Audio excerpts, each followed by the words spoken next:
Welcome back to part 5 of strengthening the core and spine with a fused or sensitive spine. So for the first several videos, we focused mostly on front body strength, a little bit of obliques, but mostly front body. But this time I want to take us onto our bellies to strengthen the back side of the core. So this can be really useful, especially as a complement to a lot of the seated postures that we have these days of either working at a computer, looking at a phone, slouching forward. This next thing that we will do, locust pose, will strengthen us kind of in the other direction. It's also a really nice complement for all of the abdominal work that we've done already. So quick note about this. If you have a spinal fusion that goes above like T4, just approach it with caution. It does require, or it asks for a little bit of spinal extension or back bend.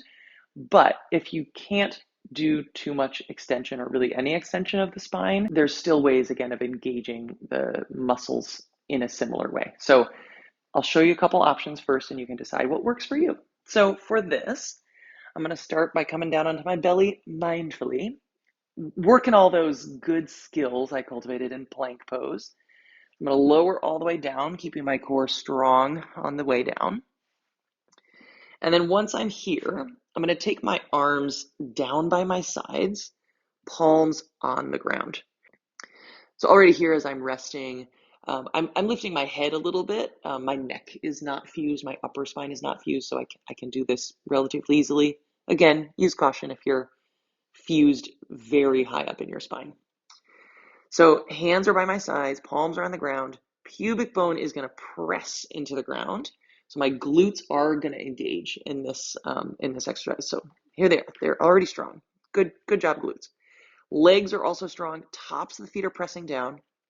And then I'm going to lift my chest, neck, and head and shoulders. So you can see a little bit of spinal extension, a little bit of back bend here. My fusion only goes up to T5. So I still have all of my neck plus the first 5 joints of my thoracic spine that are movable. But even if I didn't, even if I was fused much higher, I could still stay here and really work the strength of shoulder blades drawing towards each other and lifting kind of my heart, neck, and head a little bit off the ground. So not a lot of spinal extension here. This could be where you stay. If you have a little bit more mobility, you might lift a little higher. But however high you lift, I want you to press the pubic bone down. Tailbone is reaching towards the heels. Glutes are engaged.